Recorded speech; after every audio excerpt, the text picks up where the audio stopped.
స్వామికి రామలింగ స్వామికి ఓం నమ శివాయ.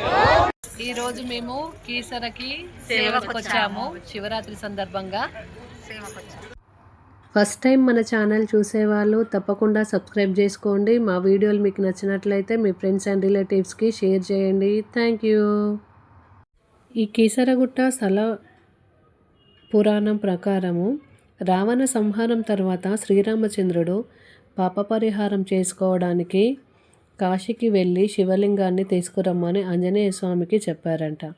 కాశీకి వెళ్ళిన ఆంజనేయ స్వామికి అక్కడ చాలా శివలింగాలు కనిపించాయి. అందులో ఏ శివలింగం శ్రీరామచంద్రుడికి నచ్చుతుందో తెలియక 101 శివలింగాలను తీసుకువచ్చాడంట.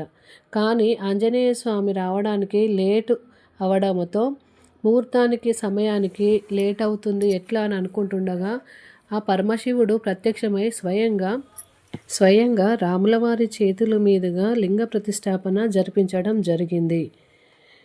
ఆంజనేయ స్వామి వచ్చేసరికి లింగం ప్రతిష్ఠించి చూసి ఆంజనేయ స్వామికి చాలా కోపం వచ్చేసింది. ఆ చేతిలో ఉన్న 101 లింగాలను కూడా విసిరివేయడం జరిగింది. అది చూసి శ్రీరామచంద్రుడు, హనుమ, ముందుగా నువ్వు తెచ్చిన 101 లింగాలను భక్తులు దర్శించిన తర్వాతనే నేను ప్రతిష్ఠ చేసిన శివలింగాన్ని దర్శించుకుంటారని చెప్పి హనుమంతుడి తండ్రి అయిన కేసరగిరి నామాన్ని ఈ క్షేత్రానికి కేసరగిరిగా పెట్టడం జరిగింది. కాలక్రమేణా అది కీసరగుట్టగా అయిందండి ఈ ప్రముఖ పుణ్యక్షేత్రము. ఓం నమ శివాయ. ఓం నమ శివాయ. హర హర మహాదేవ శంభో శంకర. మేము శ్రీ నరసింహ సేవా సమితి ద్వారా సేవ చేయడానికైతే కీసరగుట్టకి ఒకరోజు ముందే వెళ్ళామండి. శనివారము 6-7 అట్లా అయిందండి. మేము ఆ సమయానికి వెళ్ళామండి. ఎందుకంటే ఇక్కడ ఎక్కడా లేని విధంగా ఒకరోజు ముందే కళ్యాణోత్సవం జరుగుతుంది స్వామివారికి. అక్కడ మేము కూర్చున్నప్పుడు పక్కన స్టూడెంట్స్ కనబడ్డారు. అయితే నేను దగ్గరికి వెళ్ళి మాట్లాడాను. మీరు ఏ కాలేజీ నుంచి వచ్చారని అడిగాను. వాళ్ళు సంస్కృతి కాలేజీ నుంచి వచ్చాం మేడం, గట్కేసర్ అని చెప్పారు. ఆ కాలేజీలోనే మా మేనకోడలు జయంతి కూడా లెక్చరర్గా వర్క్ చేస్తుంది. మీకు తెలుసా అని అడిగితే తెలుసు మేడం మాకు అనేసి అని అన్నారు. ఎప్పుడొచ్చారు మీరు పిల్లలు అని అడిగితే మధ్యాహ్నం వచ్చాం మేడం, మేము 2 days సేవ చేయడం కోసం వచ్చాము ఇక్కడ. ఇలాంటి కార్యక్రమాలకు మేము రెగ్యులర్గా ఇక్కడికి వస్తుంటాము. ఇది 3వసారి మేము రావడం అనేసి చెప్పారు. వాళ్ళు ఈ ఏజ్లోనే కాలేజీ తరపు నుంచి ఇలాంటి సేవలకు రావడం అయితే నాకు చాలా సంతోషం అనిపించింది. మన సంస్కృతి సంప్రదాయాలు కూడా తెలుసుకుంటున్నారు వీళ్ళు. అంతేకాకుండా ఇలాంటి టెంపుల్స్లో సేవ చేయడం ద్వారా వాళ్ళకి కొంచెం దైవభక్తి కూడా బాగా పెరుగుతుందనేసి నేను అనుకున్నాను. పిల్లలు కాసేపు మాట్లాడగానే చాలా కలివిడిగా ఒకరితో ఒకరు పరిచయం చేసుకొని, సో మేడం మేము ఇక్కడ చదువుకుంటాం, ఇక్కడ ఉంటాం అనేసి మాట్లాడడం జరిగింది. ఇందులో ఒక అబ్బాయి మాకు యూట్యూబ్ ఛానల్ ఉంది అని చెప్పగానే ఓపెన్ చేసి చూసి మా పిల్లల్ని చూశాడంట. దగ్గరకు వచ్చి మేడం ఈ అబ్బాయి మీకు ఏమవుతాడు అనేసి అని అడిగాడు. మా పెద్ద అబ్బాయి అని నేను చెప్పాను. మేడం మీ అబ్బాయి మేము కలిసే చదువుకున్నాము శ్రీ చైతన్య కాలేజీలో అని చెప్పాడు. ఆ అబ్బాయి చాలాసేపు కూడా నాతో నవ్వుతూ మాట్లాడుకుంటూనే ఉన్నాడు.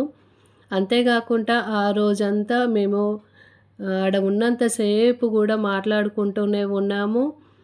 అలా మాట్లాడడం అయిపోయిన తర్వాత మాకు అక్కడ సాయంత్రం అయితే భోజనాలు ఏర్పాటు చేశారు. ఆ భోజనాలకైతే వెళ్ళి తినేసి మళ్ళీ తర్వాత మాట్లాడుకుందాము, రేపు మీరు ఇక్కడే ఉంటారు కదా, మళ్ళీ కలుస్తాను నేను అనేసి అని అన్నాను. అలా ఆ రోజు ఆ పిల్లలను కలవడం అయితే నాకు చాలా సంతోషంగా అనిపించింది. ఇలాంటి యువత దైవభక్తిలో పాల్గొంటూ ఇంకా ముందుకు వెళ్ళాలనేసి ఆ స్వామివారి ఆశీస్సులు వీళ్ళకు ఉండాలనేసి, వీళ్ళు చదువుకునే చదువుల్లో ఫస్ట్ క్లాసులో అందరికి కూడా వచ్చి మంచి మార్కులు వచ్చి వివిధ రంగాలలో స్థిరపడాలనేసి నేను మనస్ఫూర్తిగా కోరుకున్నానండి.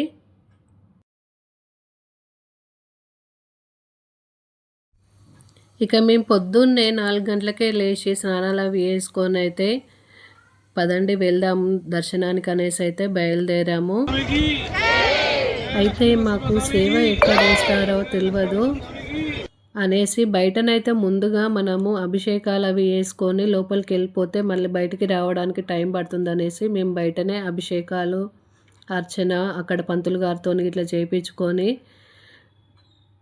తర్వాత మేము టెంపుల్ లోపలికి వెళ్ళడం జరిగింది. ఇక్కడ లింగాలు అయితే పొద్దున 3 గంటల నుంచే అభిషేకాలు చేస్తూనే ఉన్నారు. వచ్చే వాళ్ళు అయితే చాలా జనాలు వచ్చారండి పొద్దున్నే. మాకైతే టెంపుల్లో సేవ వేయడం జరిగిందండి. చాలా సంతోషం అనిపించింది. ఆ స్వామివారిని ఒక్క క్షణం చూస్తే చాలా అనుకుంటాము, కానీ ఒక 2-3 గంటలు అయితే టెంపుల్లో సేవ చేసామండి మేము. చాలా మహద్భాగ్యం మాకు. హైదరాబాద్ బాలనగర్ అండి. ఏంటండి?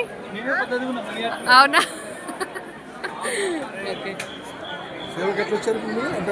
గ్రూప్ తరపు నుంచి.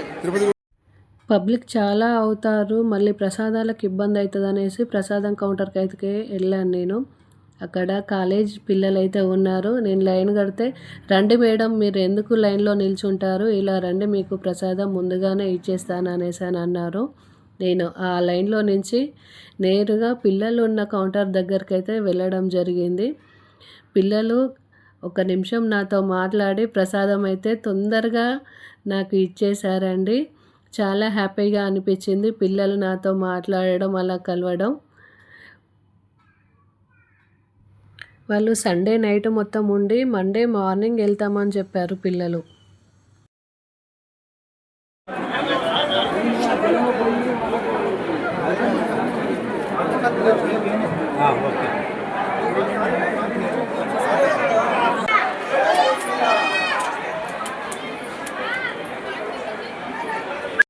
పొద్దున్నుంచి మధ్యాహ్నం వరకు అక్కడ గర్భగుడిలో సేవ చేసుకోవడం అయిపోయిన తర్వాత ఇక్కడ పక్కనే ఉన్న అర్ధనారీశ్వర లింగం దగ్గర జలాభిషేకం దగ్గర మేము ఉండడం జరిగింది. అక్కడైతే సాయంత్రం 5 వరకు అయితే ఉన్నామండి.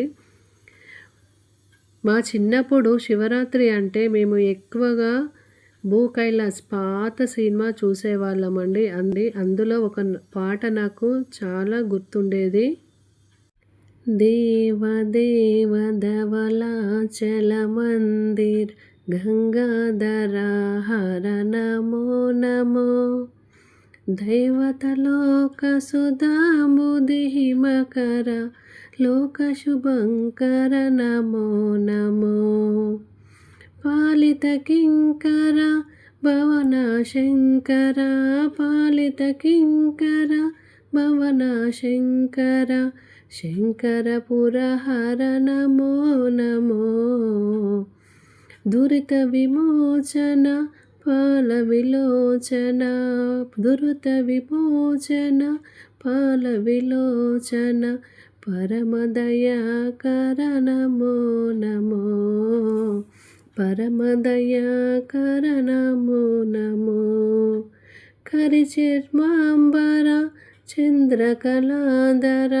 కరిచర్మాంబర చంద్రకళాధర సాంబ దిగంబర నమో నమో, దేవ దేవ ధవళాచల మందిర గంగాధర హర నమో నమో, దైవతలోక సుధాంబుధి హిమకర లోక శుభంకర నమో నమో, నారాయణ హరి నమో నమో, నారద హృదయ నమో నమో, పంకజనయన పన్నగ శయన పంకజనయన పన్నగ శయన శంకర వినుత నమో నమో, శంకర వినుత నమో నమో, నారాయణ హరి నమో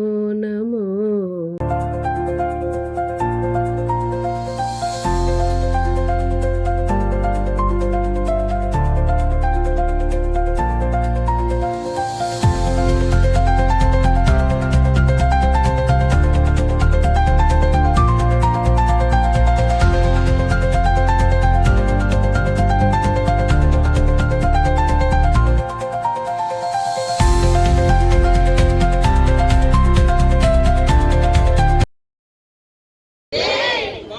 పదే.